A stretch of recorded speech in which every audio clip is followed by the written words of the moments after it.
Was it your family? Was it your upbringing? It was my family, and I've always wanted to be at the top of what I did. Mm-hmm. I always wanted to be when like now I sit at the table. Mm-hmm. Sitting at the table is something different because now you're actually, explaining these documents to people. You have young people who are first-time home buyers and they're scared. Mm-hmm. Mm-hmm. They're scared. So you have to have the confidence to sit at this table and make them feel good about I'm going to be in debt for 30 years. Right, right. And it's not debt for 30 years, it's home ownership.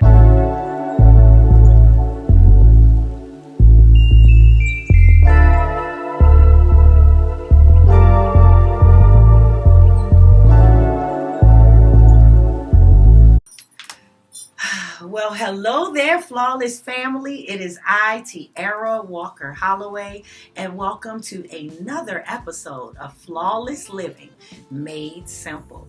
Now, if this is your first time joining us, welcome, welcome, welcome. Please like and subscribe. And if you're returning, then you know that this show is a testament to my ability to interview those I admire from near and far about their winning mindsets. Now, today I am so honored to have my partner, my co-conspirator in helping to assist you in creating wealth through real estate transactions. This lady is a superstar in the title industry with a reputation that is above reproach. That's right, she is the one, the only Narva Jackson. Hey, Narva! Hello, Tiara! Yay! Now, I know that you were a bit nervous because I say to you, hey, come on the show. You're like, why me? Why me? And I'm telling you, it's because you're a person I admire. Thank you. Since the moment that we were introduced, you have been a supporter to me, to my company, to the efforts of our clients. But not only that, you are so skilled and knowledgeable and solution-based. Okay? So now what I wonder is, as a title processor, a title manager, okay, how long have you been in the title business? Well, I started out in the mortgage business. Okay, tell us about it. And I started out in the mortgage business, and I did that for 30 years. Listen, don't I tell y'all every episode, this is why I love to interview my people. Let's hear some juicy juice. Okay. And then after 30 years of that, got a little worn out from it. Okay. Because that's a hard industry to be in, yes. As you know, for right now. Yes. It's ever changing. Yes. So after that, I decided to go into the title business. Okay. And stepped back a little bit. I was managing in the mortgage industry. Stepped back from that, went to processing. Okay. Because you really have to learn what you're doing every day. Absolutely. And then after processing for a year, and I do mainly new homes. Okay. I became a manager. Wow. After 1 year, huh? After about a year and a half. Mm-hmm. Cream always rises to the top. Well, that's because the person who I had known, who was running the company at that time, I had known her for 20-something years. And I just told her I needed a step back. Yes. Sometimes you need a step back in life yes. in order to go forward. Right. And I just needed less on my plate. And was able to learn processing. And then she was like, you're wasting my time and you're wasting your time. I want to move you to closing. I want you to be a manager. Are you comfortable with that? Well, I had already done it, so I was comfortable with it. I just did not want all that on my plate at one time. And so that is so interesting because we've never had a conversation about what you did before title processing. So that opens up a whole different line of questioning because you said that you went from the mortgage industry to the title industry as a step back. What do you mean by that? Well, on the mortgage side, I was closing loans. Okay. Was a supervisor. Okay.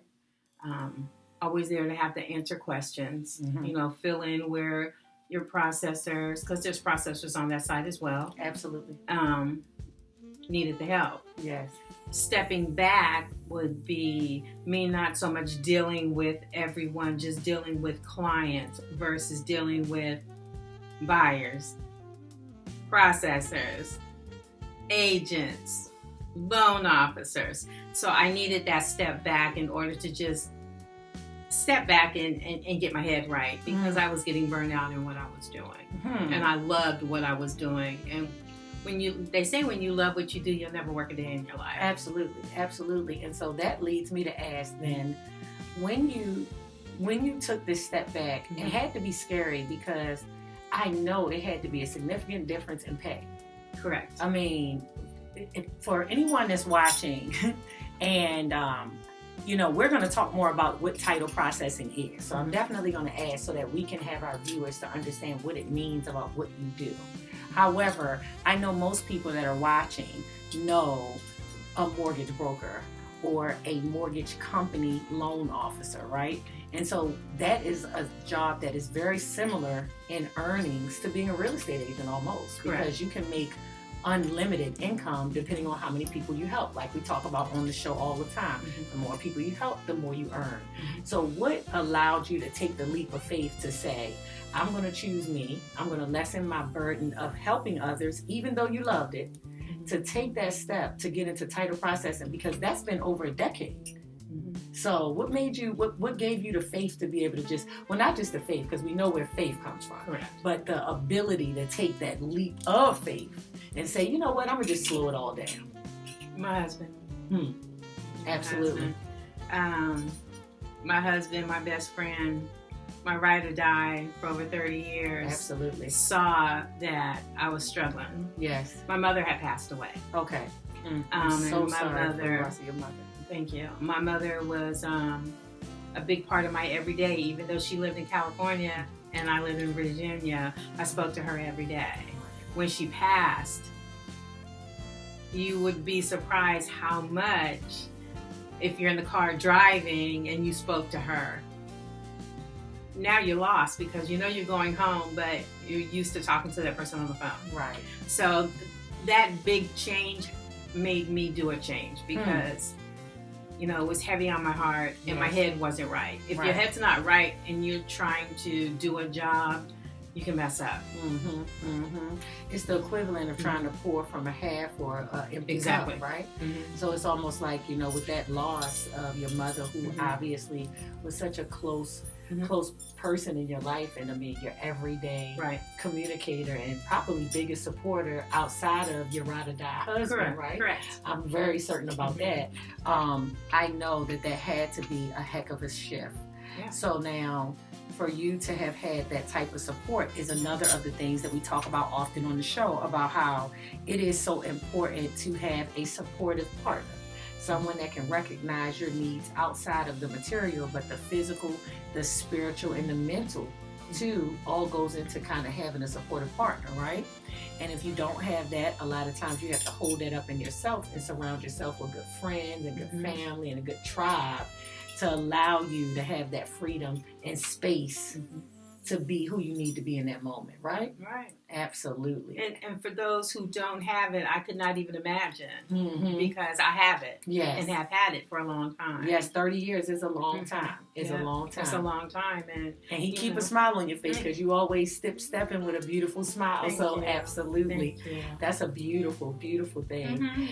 And then your grandbabies, I know. My grandbabies. Yes, I know they are everything. Yes, I know they are a priority in your life. Absolutely. They are everything. Narva is someone that does not take off often, but when she does, you can bet those grandbabies are somewhere around. Those grandbabies are somewhere around.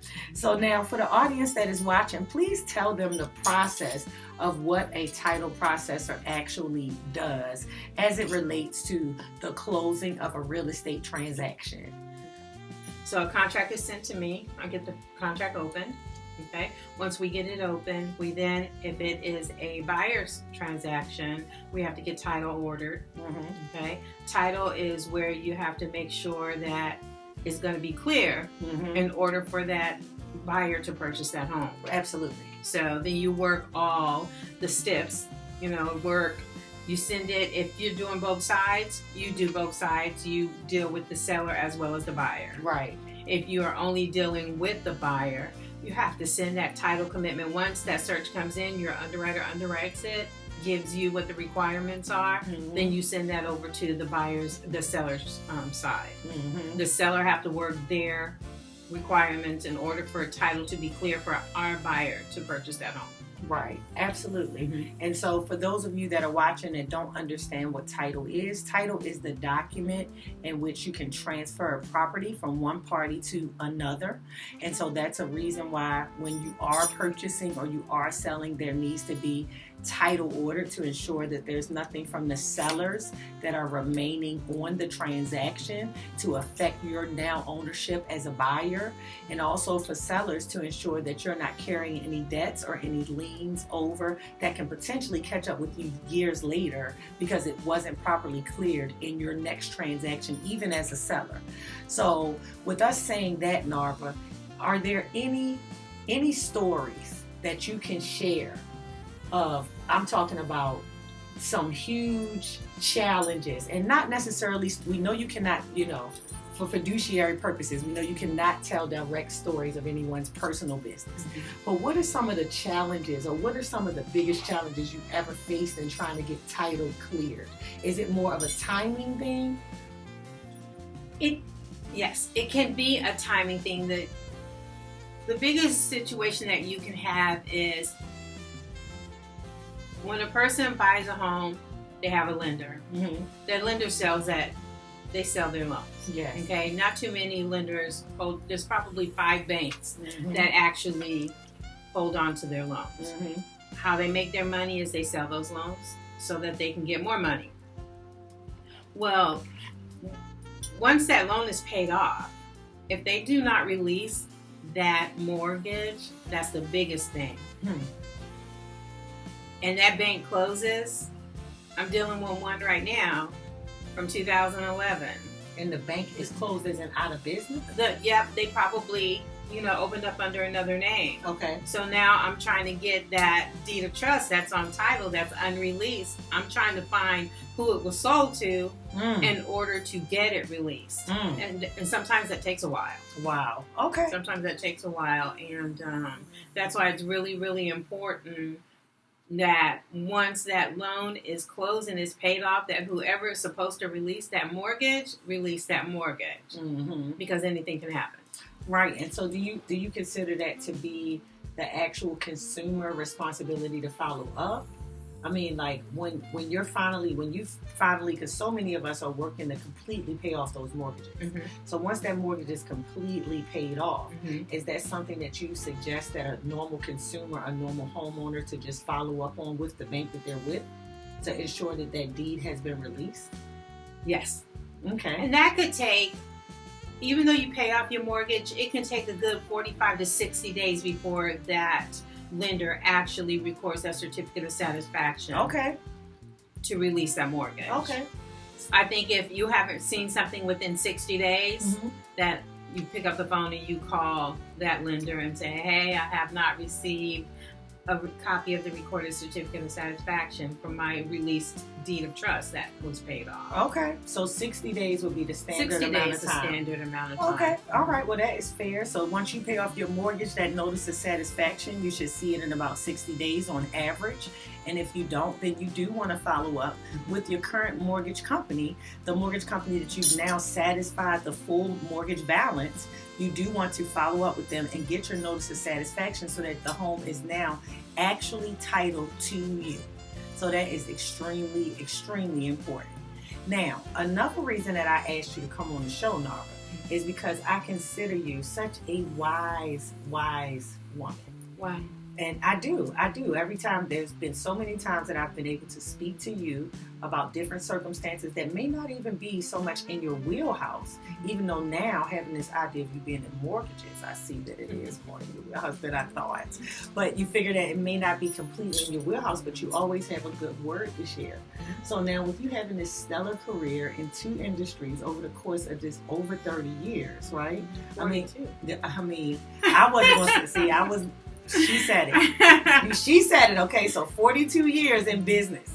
I mean, imagine that. I mean, as you're sitting here watching this, I just want you to consider how long you've been doing whatever you are doing, okay? And see that right here we have this beautiful, supple young lady, okay? Looking so stunning, sitting in this chair, the queen's chair. And she said to us that she has been working for 42 years, okay, in some area of real estate, because so many times people will come to me and talk about getting their real estate license. And I tell them all the time that there are so many other ways that you can work in real estate, make an impact, and earn a lot of money. I know, Narva, for you to have come into the business 40 years ago, what kind of challenges as a black woman did you face? What kind of barriers did you break down for so many of the black loan officers that I'm sure we don't even notice now? You know, are there things that you face? Because that would have had to be the 80s, right? Mm-hmm. Yeah, that would have been the 80s. So tell me, what are some of the things that you feel you felt, or do you not feel that you felt those things in the companies that you chose? Wow, most definitely.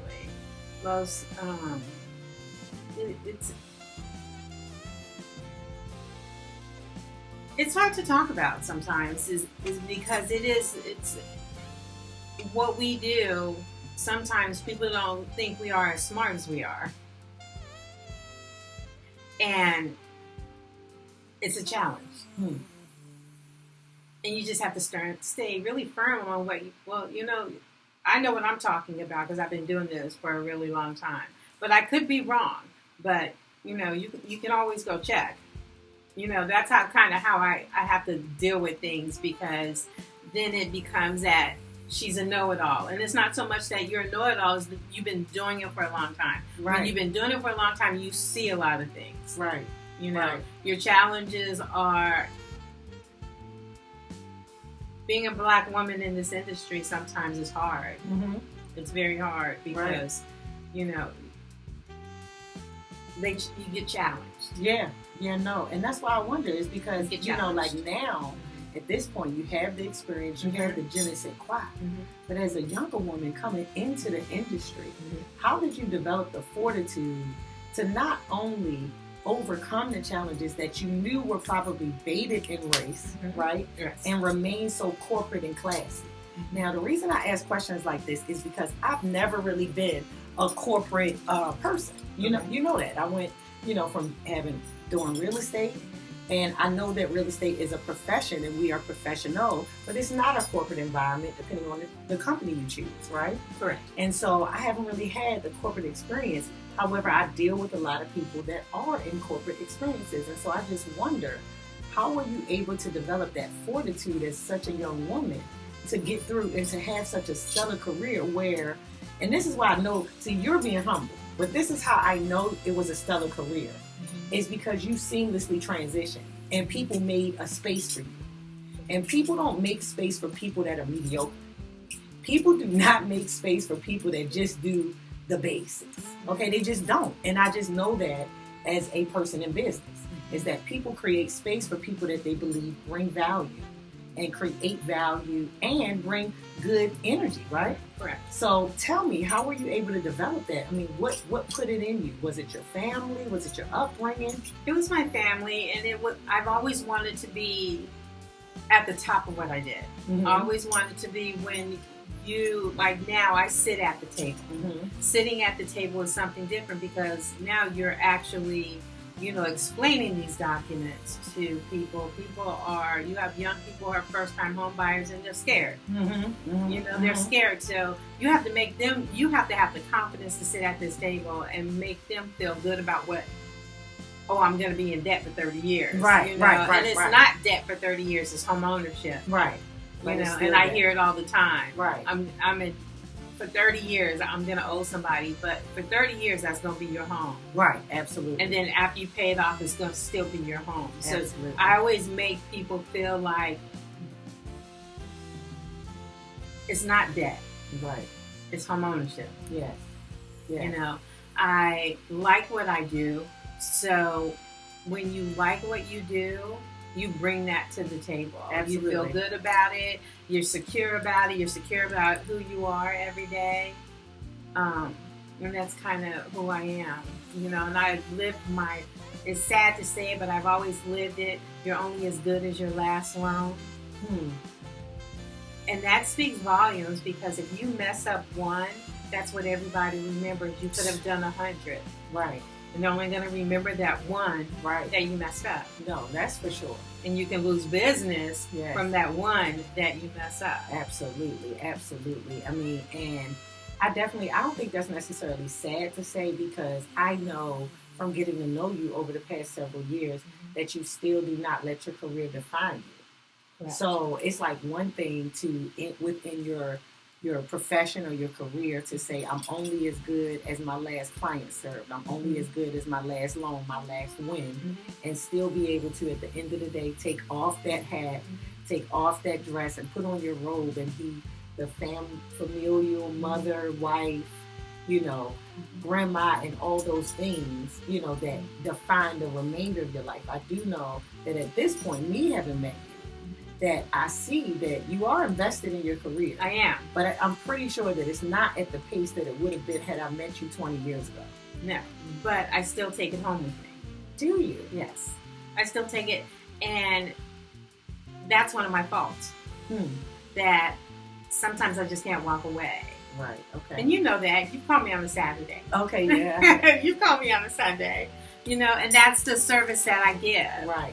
That is true. That is true. So because I give that service, yes, I am connected to my phone. Yes. No, I hear you. So yeah, I can't walk away from it all the time, because once you start giving that type of service, right, you can't just not give it. I mean, well, it's hard to be less than exceptional. Like when you're exceptional, it's kind of like hard to go back to basic, right? It is. It is. It is. And it becomes a standard. Yeah. So for my family, I could be with my grandkids and I'm on the phone. Right. No, I hear you. It happens to me quite a bit too, especially with my kids, where they're like, even today, she's like, why? Why can't you just sit here and work? And I'm like, you have no answer. You have no answer, because you just can't always, and I have the benefit of so many that don't, of being able to choose, okay, will I go in today or will I be home? But I'm still working no matter what. And it does take away from the family, and it can chip away, especially when they want your undivided attention. So I know for me, one of the things that I've been working on doing, and I actually saw someone I follow saying this the other day, is that now they try to, at least every second or third time when the child comes to talk with them and they're on the phone, they will say, no, this is time number 3, and they will hang up to give that undivided attention, right? So that the child knows, and I know you don't have smaller children anymore, but for me, that is a balance that I have to continuously be trying to create. So I have been really working hard, where on the third call, that they come and interrupt, because kids only talk to you when you're on the phone. Most definitely. I mean, I'm telling you, last night, I'm in the house, I'm cooking, I'm cleaning, I'm doing all the things. My daughter is right there in the den, okay? Right there in the den. Soon as the phone rings, I walk outside into my backyard, and then here she comes and skates, and it's just like, Mom, and I'm like, I was just in the house for an hour and a half. You did not say a word, not anything. We were 20 feet from each other for almost 2 hours, and now you want to tell me all about. It's a good thing. It is. It's like, oh no, you cannot do anything. It's a good thing. So I definitely understand how, it can, and you were able to successfully raise amazing children. Yeah, but if you spoke to them, they would say, for instance, my youngest one played softball. She played softball from the time she was 10 until she went to college. Okay. And she made a comment one day. She said, I don't remember you being around. And I looked at her like she had a horn coming out her head. Like, what are you talking about? I just remember me and Daddy. Of course I got upset. Right, absolutely. Of course I got upset, because it's like, what are you talking about? I was there the whole time. I wasn't right. I used to go watch you play ball, come back to work, and work till like 8 or 9 o'clock at night. Right. I was there. Right. But then when you sit back and you think about it, I did work a lot. Right. And you didn't go for pizza. Right? Like after the game. Right. Instead, you took her to pizza. I walked to the car and went back to work. You He put her to bed, and she would see you in the Yeah. morning. And I know that system, so I definitely understand how they don't even see how you're trying to balance the day and manage all their things. I had the same situation last week where we had an after-school event. I picked her up. We went to the after-school event, and then I went back to work. Right. And then it's like, where were you all day? You know, it's like, wait. I was at the event. Right, I was there with you at the event. So I definitely, But they don't kid memories. remember Yeah, that. kid memories are something else. So that is for certain. And so, with that being said, so you were able to overcome so many of the challenges that came about coming into this business at that time, and you've been in leadership for so long, right? Yeah. I mean, in the mortgage industry, and then immediately in the title industry, right? And are you managing 2 locations? New homes. Okay, new homes division. And I still have my resale. Okay, So- and the resale side as well. So you do both new homes and resale. Yeah. Okay. And so with that being said, Mhm. how have you been able to maintain such a stellar reputation all this time? Because a lot of your business is word of mouth, is it not? Mhm. Because that's how I met you. Yeah. So what do you think is the key to that success? Really, what I said, because I treat myself, I'm only as good as the last deal that I did. Right. So, because of that, they know I'm going to work that much more harder. Yes. You know? Unfortunately, everybody that does not have an 8 to 5 job. Yes. That's for Everybody can't get off work to buy a house, sell a house, refinance their house. And sometimes I've had to come in late. Sure. Yes. You know, do a 7 o'clock closing. Mhm. I've done a weekend closing. Because everybody doesn't have an 8 to 5 job. Absolutely. You know? And because you work like that, people remember that. Yes, absolutely. So, and that's how your business continues to grow. And that's how people, you know, they're like, well, you're going to love Narva. Right. You know, Absolutely. because Narva's going to work hard for you. I don't know if I always want to hear Narva's going to work hard for you. It is true, though. You make it seem so easy, though. But I don't know if I would always want to hear that, though, because then it looks like, I feel like it's not just me working hard, it's me giving. And then I take a lot from the ones that I love in order to be that person for everybody. No, that is for certain. That is for certain. So now, when is your slowdown date? I mean, when are we looking at wrapping this thing up? I mean, have you even considered it? Do I have to? No, you don't. I just ask everybody that comes on, like, what is your future? What do you see as your future for this next 10 years? I just feel if God continues to bless me with good health, Yeah. and that I can get up every day and go do the job that I love, Yeah. I'll do it as long as I want to do it. I don't think you necessarily have to retire because it says you're 62, you're Right. 65. Right. You know, I think your body will let you know when it's time, and I love what I do. So let me ask you this: with that being said, is your husband retired yet? No. And He'll retire before I will. Okay, Mr. Jackson. Because I was about to say, because I something about that. Because I feel like when he retires, that it's going. I won't. You don't think so? No. My husband is he's a blue collar worker. Okay. And blue collar men work very, very hard. Mm-hmm. So I want him to retire when it's time to retire. Right. You know, I have no problem with that. Right. You know, I don't want to sit at home every day. Right. No, I hear you. know, unless I hit the lottery, and then I'm going to be moving and shaking. Right. I'm going to be everywhere. Just traveling. You know? Just traveling. All over. Right. I Absolutely. But no, I love what I do. Absolutely. I love what I do. Okay. Well, we definitely appreciate it. Now, before I let you go, I'm not going to hold you long, but I have got to find out what would be some wisdom that you would impart to any young woman that is out here looking to start their life off in the mortgage industry, the title industry, that career. What are some of the tips that you would offer to a young woman or man that would be looking to enter that business? Either of those businesses.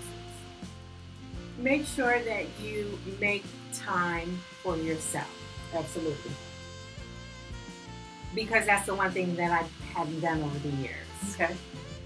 Make sure that you cut it off If 5 o'clock is your cutoff time, walk out of there at 5:30, 6 o'clock. You know, don't take your work home with you. Okay. Okay.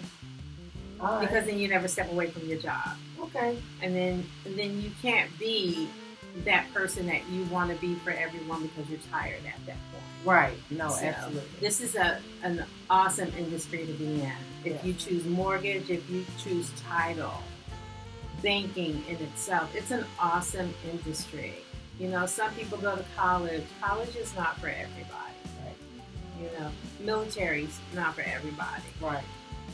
When you find something that you love and you can do it every day and you can make money at doing it, then that's what you do. Absolutely. And so with what you're doing now with title, how would a person even get into it? Sometimes it takes for you to start way at the bottom, like go in as a receptionist, if they need a receptionist. Okay. You know, and then it's like, okay, do you need help? Okay. You know. Okay. And then you start familiarizing yourself with that. Because when I came from California was much different than Virginia. Absolutely. So I closed it in California. Mm-hmm. And then I came to Virginia and it was much different. It was not the same. So when I came here, I used the word step back. Right. I had to step back. I came all the way back to a post-closing. Okay. Because I had to learn the documents for Virginia. Right. And I was reading earlier today that the hardest place in the country to pass your real estate exam, to become a mortgage broker, any of those industries is California. And they said because of the layers of legalities, the layers of legalities that are required. Totally different. And in different areas of the state too. Mm-hmm. They have different types of zonings and ordinances that affect how you might purchase, how you might sell. They said that is the hardest place to actually pass and get your license or get into the mortgage industry. Wow. Yeah, yep, I read that earlier today. Mm-hmm. So, but that's amazing. And how long were you in California? I was born in New Orleans, Louisiana, and grew up in California. So until I moved to Virginia. Wow. Okay. So how long have you actually been here? 32. Okay. 32 years. Okay. Well, shucks, that's not too bad. I mean, No. I'm not that far behind you. Okay. I'm not that far behind you. I came here. Yep. I've been here. I wanted to change. Yeah. Is that why you came? No, I got out of the Navy. Okay. I got out of the Navy. My husband was in the Navy. Yep, I got out of the Navy. I went home for the weekend. I looked. I didn't like what I saw. I came back down here and I stayed. I just never left. Yeah. And Virginia is forever growing. Mm-hmm. From when I came here 32 years ago. Absolutely. Me and my husband was just laughing about that because it was like the place shut down on Sunday. Mm-hmm. Nothing was open on Sunday, and he being from New York, me being from California. Oh my God. I was like, what's going on? What, nobody does anything on Sunday? Right, and there's still places in the country that are like that too. Still but not here. Mm-hmm. Not here. No, not anymore. And but you still by 11, you need to be in the house on Sunday. I mean, you can get something done, but after 10, you might as well forget it, So, yeah, that's the difference. Mm-hmm. Absolutely. Absolutely. That's the difference. So. Well, Narva, I thank you so much for coming on. Yes, Lord. Thank you so much for coming on the Flawless Living Made Simple podcast. The key here, as usual, is that winners stay winning. And this woman has just explained to you how she continued to step back and pivot to create the life that she wanted for herself, her family, and to continue to give and sow into her clients, of whom she cares so much and loves so much her career that she has chosen. We thank you again, Narva, for joining us on the show. And then Narva's contact information will be below. If you need some of the best title, not the hardest working, even though she is, but if you need the best exceptional care involved with your title closing for your real estate transactions, whether it be new home sales or resale, you can definitely reach out to her, and her information to contact her at her office will be below. We appreciate you so much for watching. Please like and subscribe, and we'll see you on the next episode of Flawless Living Made Simple. See you soon.